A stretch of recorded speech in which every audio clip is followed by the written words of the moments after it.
गर्व की बात है। साथ ही साथ जब तिरंगा ऊपर जाता है और जब अपना राष्ट्रध्वज बजता है, तो अभी भी आप बात कर रहे हो तो मेरे हाथ के बाल खड़े हो रहे हैं, लेकिन डेफिनेटली बहुत प्राउड फीलिंग होती है। एक जो गोल लेकर आप लाइफ में आगे बढ़े, जो लक्ष्य आपने तय किया था वो आपने पूरा किया है, और आपकी वजह से आपके देश का नाम आगे बढ़ा है, ऊंचा हुआ है, आपकी वजह से तिरंगा लहराया है, तो जाहिर सी बात है वो अपने आप में एक गर्व की फीलिंग। हम सभी एक ही गठबंधन के साथ हैं और हम सब बिहार के लिए ही काम करना चाहते हैं, बिहार के हित में काम करना चाहते हैं, और जहां बर्तन रहेंगे किचन में तो बर्तन तो बजेंगे ही। के युवा जोश से और सभी महिलाओं से, नारी शक्ति से मैं आज ये अपील करती हूँ कि आप पूरी तरीके से बेबी कुमारी जी का साथ दीजिए, भारतीय जनता पार्टी को विजय बनाए।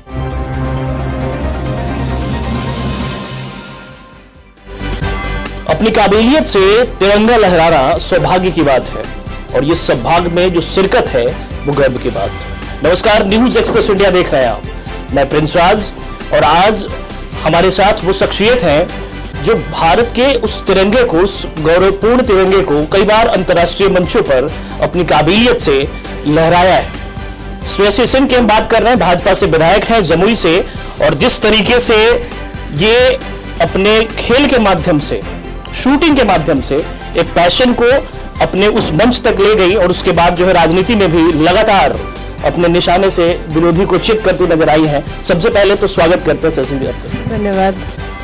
और बुछा में उपचुनाव है, उसको लेके जो रणनीति बनाई जा रही है, और सारे लोग यहाँ आ भी रहे हैं, लोगों को प्रभावित कितना लगता है कि क्या स्थिति और किस तरीके से प्रभावित? जी, जितनी मुझे जानकारी मिल रही है, चाहे वो प्रिंट इलेक्ट्रॉनिक मीडियम से हो या सोशल मीडिया से हो, मुझे लग रहा है निश्चित रूप से जो भाजपा की प्रत्याशी हैं बेबी कुमारी जी, वो पूरी तरह से चुनाव जीत रही हैं। चंद्रशेखर जी जैसे लोगों के साथ भी वो मतलब मंत्री रहे, अटल बिहारी वाजपेयी जी जैसे लोगों के साथ, कैसा लगता है कि बुझा के लिए जिस तरह की जरूरत है, लोगों की, आवाम की जो जरूरत है, उन जरूरत पर भाजपा किस तरीके से खड़े उतरेगी और आगे की रणनीति क्या है? देखिए, आप चाहे प्रदेश की बात कीजिए या देश की बात कीजिए, भाजपा पूरी तरीके से अपने वादों पे खड़े भी उतर रही है। चाहे केंद्र की राजनीति हो या आज अगर हम अन्य प्रदेशों की भी बात करें, जैसे उत्तर प्रदेश या उत्तराखंड भी देखें, तो फिर से पूर्ण बहुमत के साथ भाजपा ने वहाँ पर अपना परचम लहराया है। मुझे उम्मीद है कि जिस तरह से हमारे गठबंधन में, जिस गठबंधन में हम ये चुनाव लड़ रहे हैं, उसमें भी जो विकास के वादे हम करते हैं उन्हें हम पूरा करते आ रहे हैं। जिस मजबूती के साथ विधानसभा में हम सभी विधायक अपनी बातें रखते हैं, जनता को काम करके दिखाते हैं, ये कहीं ना कहीं तो जनता को दिख रहा है, इसीलिए बार बार जनता हमें चुनकर आगे बढ़ा रही है। हमें ये रिस्पॉन्सिबिलिटी, ये दायित्व दे रही है कि हम उनके लिए काम कर सके, एक सेवक बन के उनके लिए काम कर सके। तो मुझे लगता है कि बुचाहा की जनता भी ये, क्योंकि उपचुनाव है, तो इन सभी चीज़ों को अभी तक देख चुकी है, और इस बार वो बेबी कुमारी जी के पक्ष में वोट करके भाजपा को अपना ये रिस्पॉन्सिबिलिटी देगी कि बुचाहा का जो भी काम अधूरे रह गए उनको हम पूरा कर सकें। तो बिहार में भाजपा की 77 सीट है, अगर ये सीट जीत जाती है भाजपा तो सीटों की संख्या 78 हो जाएगी। क्या लगता है भाजपा का अपना मुख्यमंत्री कब तक आएगा? देखिए, गठबंधन में जब जब सरकार रहती है तो मुख्यमंत्री या उप मुख्यमंत्रियों की बात कर लीजिए तो वो हमेशा उतरते, मतलब चेंज होते रहते हैं। वर्तमान में हमारे मुख्यमंत्री माननीय नीतीश कुमार जी हैं, और वो पूरी तरीके से बिहार के लिए समर्पित होकर काम कर रहे हैं। आज के समय में हम उन्हीं की मार्गदर्शिता में, हम सभी विधायक या मंत्रीगण उनकी मार्गदर्शिता में चल रहे हैं, उनको अपना मुखिया मानते हैं। तो अभी आने वाले समय में तो मुझे ऐसा कुछ नहीं लग रहा है, लेकिन डेफिनेटली इंडिया क्या, आज इंटरनेशनल लेवल की अगर हम बात करें तो Bharatiya Janata party is the world's largest party, और एक और सीट हमारे इस मुकुट में एक अच्छा मोती होगा। सबसे बड़ी बात जो बताई जा रही है इस समय बिहार भाजपा को लेकर, संजय जायसवाल जो अध्यक्ष है बिहार भाजपा के, और उपेंद्र कुशवाहा जो संसदीय बोर्ड के अध्यक्ष हैं जदयू के, उन दोनों के बीच एक जुबानी तकरार सामने आ रही है, और उसको लेकर कहीं ना कहीं असहजता दिख रही है। क्या लगता है? अब देखिए, ये तो आप एक परिवार मान लीजिए ना, जहाँ परिवार भी रहता है तो बहुत सारे सदस्य होते हैं तो कभी कभी उस तरह की बात हो जाती है, लेकिन इसका मतलब ये नहीं है कि कोई प्रॉब्लम है या कोई डिफरेंसेस हैं दोनों पार्टीज़ के बीच में।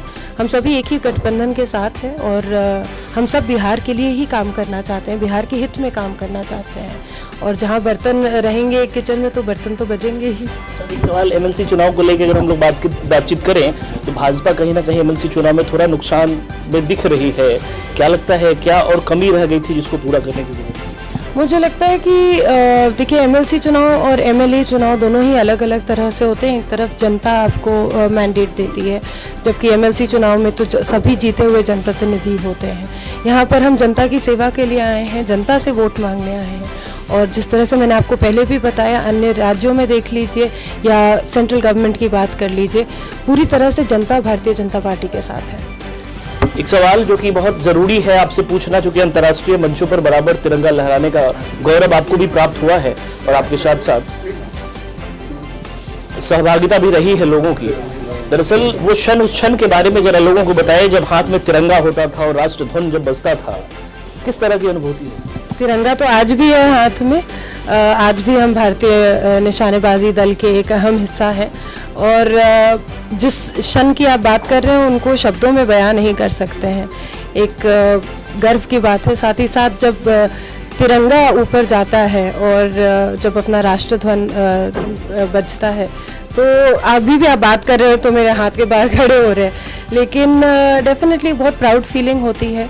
एक जो गोल लेकर आप लाइफ में आगे बढ़े, जो लक्ष्य आपने तय किया था वो आपने पूरा किया है, और आपकी वजह से आपके देश का नाम आगे बढ़ा है, ऊंचा हुआ है, आपकी वजह से तिरंगा लहराया है, तो जाहिर सी बात है वो अपने आप में एक गर्व की फीलिंग है। दरअसल जो आपके पिताजी थे, दरअसल उनके बारे में कहा भी जाता है कि वो भी इस चीज़ के काफ़ी शौकीन थे, और कहीं ना कहीं वो एक एसोसिएशन, जो शूटिंग एसोसिएशन है, उसके भी कई बार चेयरमैन तक रहे हैं वो।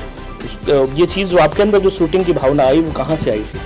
नहीं, डेफिनेटली श्रेय दोनों मेरे स्वर्गीय दादाजी कुमार सुरेंद्र सिंह और स्वर्गीय पिताजी दिग्विजय सिंह, दोनों को ही जाता है। नेशनल राइफल एसोसिएशन के दोनों ही अध्यक्ष थे एक लंबे समय तक, और एक तरह से पैशनेट थे शूटिंग को लेकर, और ये शूटिंग का जो प्यार है जो मेरे अंदर उभरा है उन दोनों की तरफ से ही है। बुझा की जनता के लिए क्या अपील होगी श्रेयसी सिंह की तरफ से, जमुई विधायक? खास करके युवा जोश से और सभी महिलाओं से, नारी शक्ति से मैं आज ये अपील करती हूँ कि आप पूरी तरीके से बेबी कुमारी जी का साथ दीजिए, भारतीय जनता पार्टी को विजय बनाइए। Thank you. श्रेयसी सिंह थी हमारे साथ, जमुई विधायक, और ये बता रही थी कि किस तरीके से बिहार भाजपा को लेकर के बेबी कुमारी का सीट बुझा कितना महत्वपूर्ण है, कि हर वो माला, उसमें अगर एक मोती बेबी कुमारी के नाम का अगर वो सीट अगर चला जाता है तो निश्चित तौर पे परिपूर्ण माना जाएगा। और बहुत सारी सवालों का बड़ी बेबाकी से उन्होंने जवाब दे दिया, और भी सारे अपडेट्स आपको हम देते रहेंगे। आप देखते रहिए news express India. Om Prakash Singh के साथ मैं प्रिंस राज, मुजफ्फरपुर। नमस्कार। Bhavani group of companies, authorised dealer of Kajaria, देश की मिट्टी से बनी टाइल से देश को बनाते हैं। Johnson, Orient Bell and all kinds of Indian imported granite and marble. Maa Bhavani group of companies, मतलब a complete floor solution. New 0 mile, Dadar road, Muzaffarpur.